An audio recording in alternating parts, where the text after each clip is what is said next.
ನಾವು ಈಜು ಬರುತ್ತೆ ಅಂದ್ರೆ ಎಲ್ಲರಿಗೂ ನೋಡಿ, ಎಲ್ಲ ಈಜು ಕಲ್ತಿರ್ತಾರೆ ಇಲ್ಲಿ, ಆರಾಮಾಗಿ ಈಜು ಹೊಡಿತಾರೆ.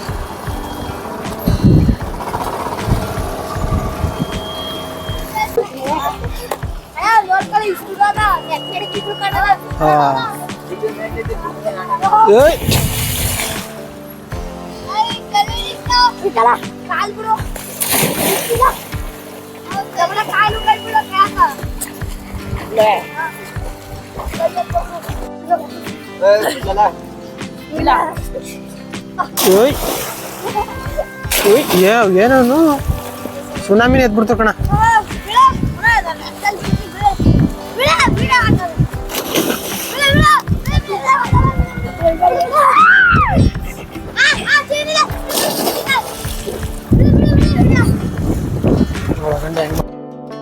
ಸ್ನೇಹಿತರೆ ಎಲ್ರಿಗೂ ನಮಸ್ಕಾರ. ಎಲ್ಲರೂ ಹೇಗಿದ್ರು ಚೆನ್ನಾಗಿದೆ ಅಂತ ಭಾವಿಸ್ತೇನೆ. ಸೊ ಇವತ್ತು ಎಲ್ಲಿಗೆ ಬಂದಿದ್ದೀವಿ ಅಂದರೆ ನಮ್ಮ ನಂಜನಗೂಡು ಹತ್ರ, ನಮ್ಮ ನಂಜನಗೂಡಿಂದ 15 ಕಿಲೋಮೀಟ್ರ್ ಉಳ್ಳಾಳಿಗೆ ಬಂದಿದ್ದೀವಿ. ಸೊ ಅಟ್ವಾಲ್ ಕಟ್ಟೆ ಅಂದ್ಬಿಟ್ಟಿದ್ದು. ಸೊ ಒಂದ್ಸರಿ ನೋಡಿರಲಿಲ್ಲ ಈ ಪ್ಲೇಸು. ಸೊ ಇವಾಗ ಟೈಮ್ ಆಗಿತ್ತು, ಅದಕ್ಕೋಸ್ಕರ ಬಂದು ನೋಡ್ಕೊಂಡು ಹೋಗೋಣ ಅಂತ ಹೋಗ್ತಾ ಇದೀವಿ. ನೋಡಿ ಸಾಕಾದ ಹರಿದಿದೆ ನೀರು. ಸೊ ಆ್ಯಕ್ಚುಲಿ ಏನಂದರೆ ಈ ನೀರು ಕಡಿಮೆ ಈ ಟೈಮಲ್ಲಿ ಮಾತ್ರ ಇತ್ತು ಹರಿಯೋದು. ಮಾಮೂಲಿ ಟೈಮಲ್ಲೆಲ್ಲ ಜೋರಾಗಿ ಹರಿದು ಬಿಡ್ತೆಲ್ಲ ನಿಧಾನಕ್ಕೆ ಬರುತ್ತೆ. ಸೊ ನಾವು ಈ ಥರ ನೋಡಬೇಕು ಅಂದರೆ ಈ ಟೈಮಲ್ಲೇ ಬರಬೇಕು.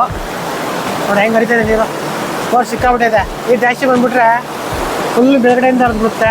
ಇವಾಗ ಸ್ವಲ್ಪ ಕಡಿಮೆ ಆಗಿದೆ.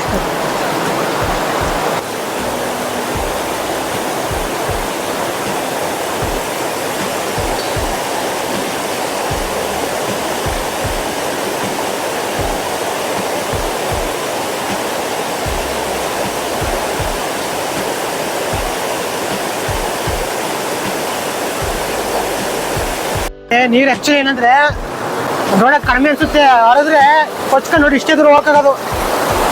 ನೋಡಿ ಯಾವ ರೇಂಜ್ ಹೋಗೋದು ನೀರು, ಕೊಚ್ಕೊಂಡು ಹೊಂಟೋಯ್ತೀವಿ. ಹಾಗೆ ಓಸೈತೆ ಈಗ ಗೊತ್ತು, ಸೀದಾ ಹಿಂಗೆ ಒಳಗಡೆ ಓಸೈತೆ ನೀರು ಮಾತ್ರ. ಅದು ನೋಡೋಣಪ್ಪ ಎಷ್ಟು ಪವರ್ ಇದೆ ನಿಂಗೆ ಹೇಳ್ಬಿಟ್ಟು. ಪವರ್ ಇದೆ ತೋರಿಸೋದ ಇಲ್ಲಿ ನಿನ್ನ ನೀರಲ್ಲಿ ಪವರ್ ಇರಬೇಕು ನಿನಗೆ. ನೀರಲ್ಲಿ ಹೋಗ್ಬೇಕು ಆ ನೀರೋ ಕಡೆಯಿಂದ. ನೋಡಿ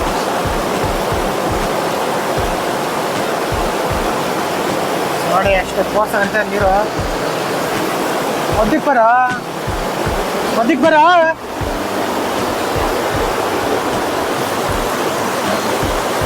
ನೋಡಿ ಕಲ್ಲು ಯಾವ ಥರ ಯಾವ ಲೆವೆಲ್ಗೆ ಆಗ್ಬಿಟ್ಟಿದೆ. ಕಲ್ಲುಗಳು ಕಟ್ಟೆನೇ ಹೊಡ್ಕೊಂಡ್ಬಿಡೈತೆ.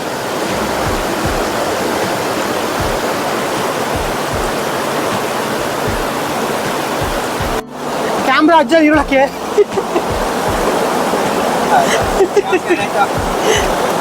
ತಿನ್ನು ಆಮೇಲೆ ನಾಳೆಗೆಲ್ಲ ಹೊಡ್ಕತ್ತದ.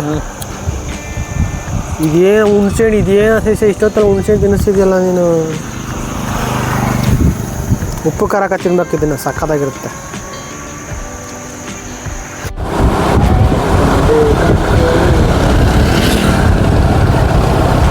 ಇದ್ಯಾವುದು ಸಸಿ ಇದು? ಇದೆಲ್ಲ ಇದು ಅದೆಲ್ಲ ಪ್ಲ್ಯಾಂಟು. TVS ಸಂಬಂಧವೇ ಸೆಕೆಂಡ್ ಪ್ಲ್ಯಾಂಟು ಅವನದೇನೆ ಇರುವೆ. ಅಲ್ಲಿಂದ ಇನ್ನು ತಗೊಂಡ